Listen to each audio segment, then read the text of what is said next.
मेरा ये महाराष्ट्र और पूना में आया था, परसों पूना था, कल मैं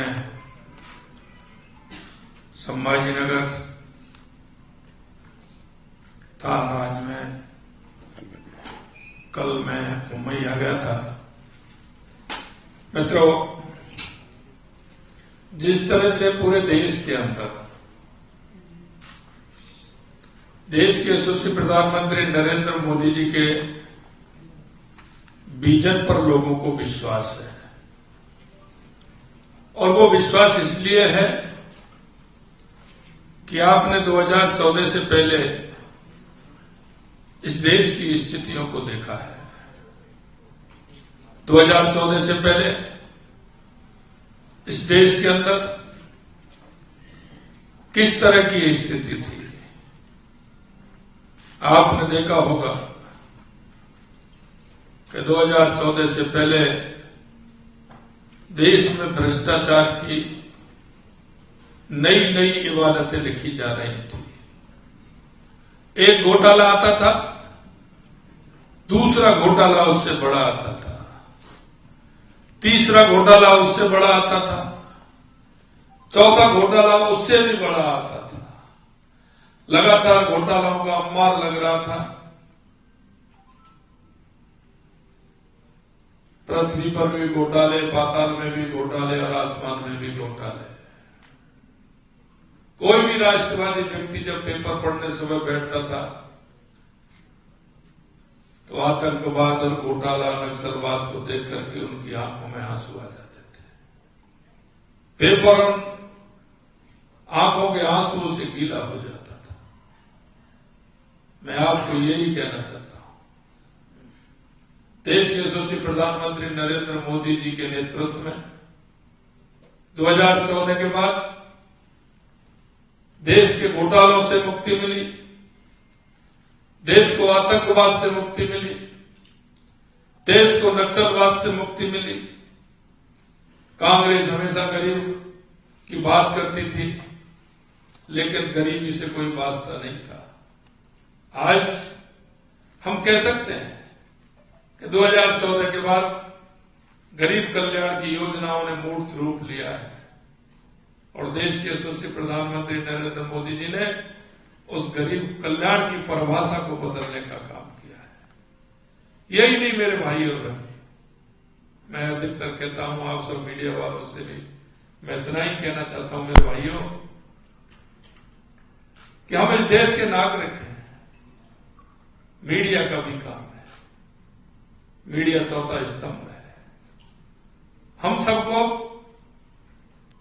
क्या दिखाना है, क्या करना है, कैसे करना है, हमारा भी इस माटी के प्रति कर्तव्य है। मैं आपसे इतना ही कहना चाहता हूं, 2014 के बाद चाहे हमारी गरीब कल्याण की योजनाएं हो, चाहे हमारे देश का विकास हो, सीमाओं की सुरक्षा हो, या देश में बढ़ता हुआ हमारा गौरव हो, दुनिया में बढ़ता हुआ हमारा गौरव हो, यह आप सभी ने देखा है।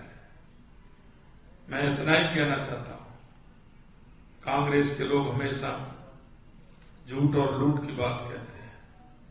कांग्रेस हमेशा चुनाव आते हैं, उनके घोषणा पत्र बड़े लोभावने होते हैं। ऐसे होते हैं क्योंकि उनको काम नहीं करना होता है, सिर्फ उनको घोषणा पत्र जारी करना होता है। और वो मैं इसलिए नहीं कह रहा हूं, वो मैं आपसे भी कहना चाहता हूं, कांग्रेस के एक नहीं 2, 3, 4, 5 बार के आप घोषणा पत्र उठा के देख लीजिए, और आप उन पर विचार करिए, उनकी स्टोरी भी बनाइए कि उन्होंने हमेशा किस तरह की घोषणा करते हैं और उनको पूरा कितना करते हैं।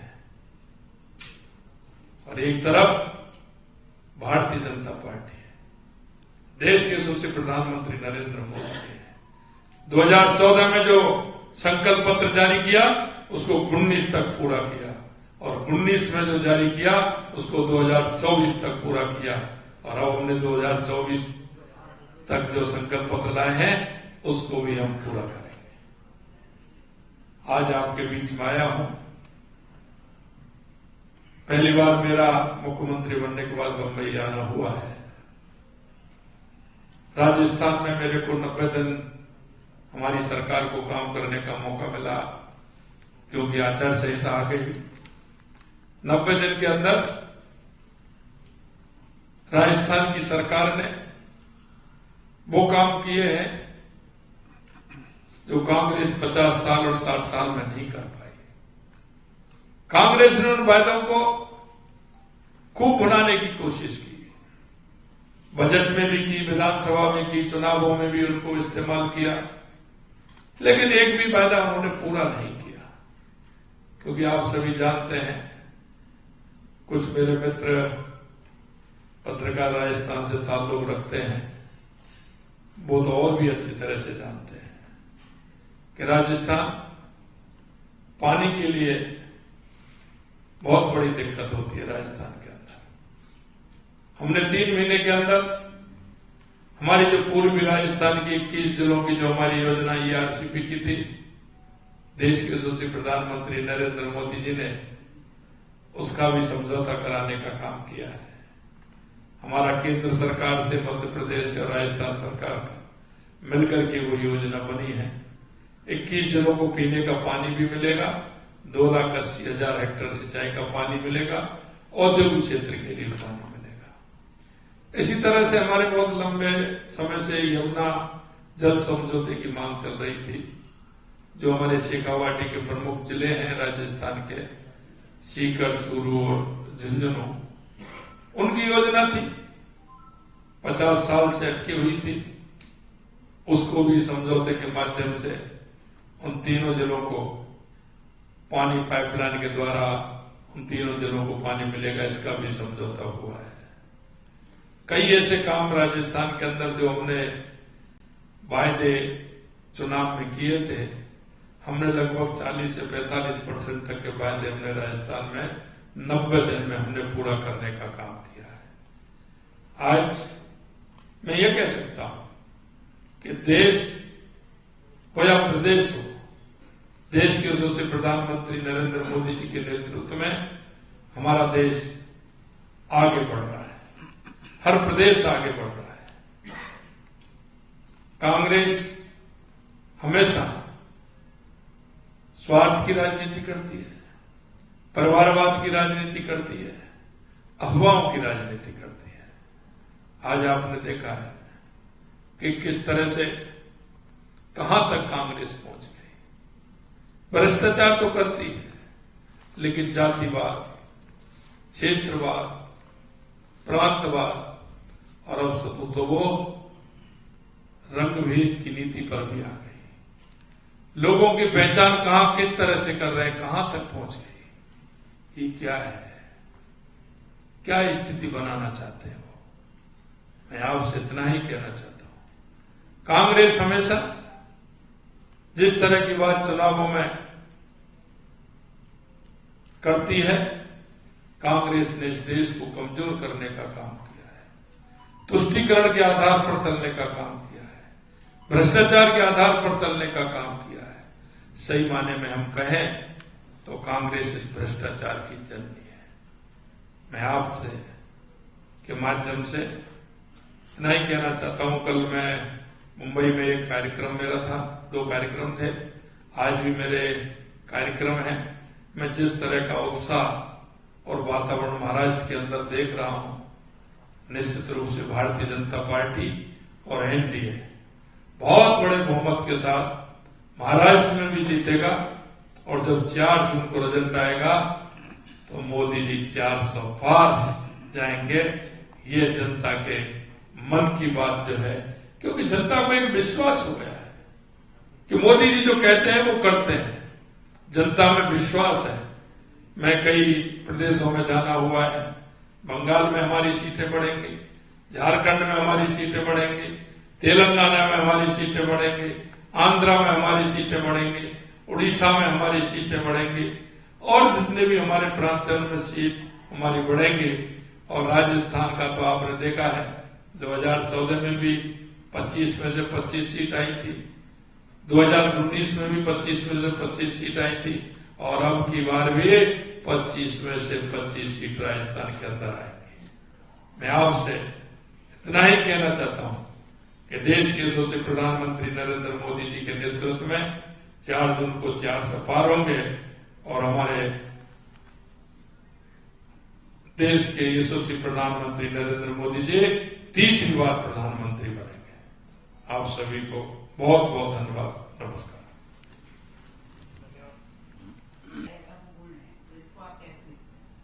नहीं, वो आप पार्टी की चिंता करेंगे या भारतीय जनता पार्टी की चिंता करेंगे?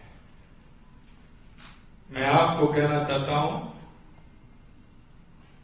तीसरी बार देश के यशस्वी प्रधानमंत्री नरेंद्र मोदी जी बनेंगे और ये अरविंद केजरीवाल जी को कहना चाहता हूं कि आप अन्ना हजारे जी के साथ भ्रष्टाचार के मुद्दे पर आए थे, आप कहां से कहां पहुंच गए?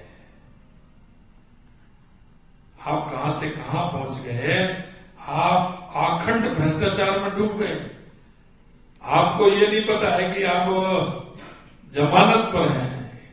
जो स्वयं व्यक्ति जमानत पर है वो किसी को क्या कहेगा? विपक्ष का सीधे कहना है कि इस बार महाराष्ट्र में जिस तरीके से पार्टियां तोड़ने का काम बीजेपी ने किया है उसका कहीं ना कहीं उनको घाटा होगा और यहाँ पर महाविकास अघाड़ी की जो सरकार है मजबूती के साथ में आगे आएगी।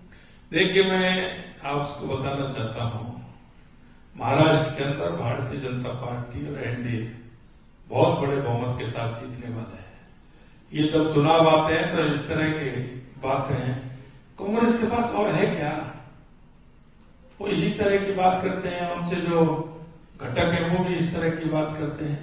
कभी उन्होंने राष्ट्र के बारे में सोचा है क्या?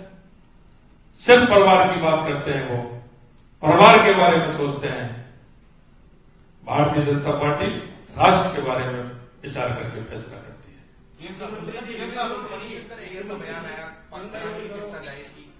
वन बाय वन आप 2 दिन से आज दूसरा दिन मुंबई में है, राजस्थानी लोगों से मिल रहे, प्रतिनिधियों से मिल रहे हैं। राजस्थान को लेके सरकारों का वादा ही रहा है, आप कोई विशेष योजना ला रहे, विंडो ला रहे, कोई प्रवासियों के लिए मिनिस्ट्री खोल रहे, क्या करने वाले हैं? देखिए, आज में कुछ बातें मैंने मेरे प्रवासी भाइयों से कहा है। आचार संहिता है, ज्यादा मैं कुछ नहीं कहूंगा, लेकिन मुझे ये पता है कि पूरे देश भर में और दुनिया में जो मेरे राजस्थान के प्रवासी भाई हैं, मैं इतना कह सकता हूं, जो उनके मन में सरकार के प्रति जो भाव है, उनके मन में सरकार के प्रति जो लगाव है, निश्चित रूप से उनकी भावनाओं के अनुरूप पूरा काम करेंगे। मुख्यमंत्री जी, आपने भ्रष्टाचार पर बहुत सारी बात की गई है, चुनावी बॉन्ड को लेकर के आपका क्या सोचना है? सुप्रीम कोर्ट ने इसको असंवैधानिक गैर कानूनी करार दिया। क्या चीज? चुनावी बॉन्ड जी, जिससे चंदा लिया है। चंदा, देखिए, मैं आपको एक बात कहना चाहता हूं, यह आप निश्चित रूप से मानिए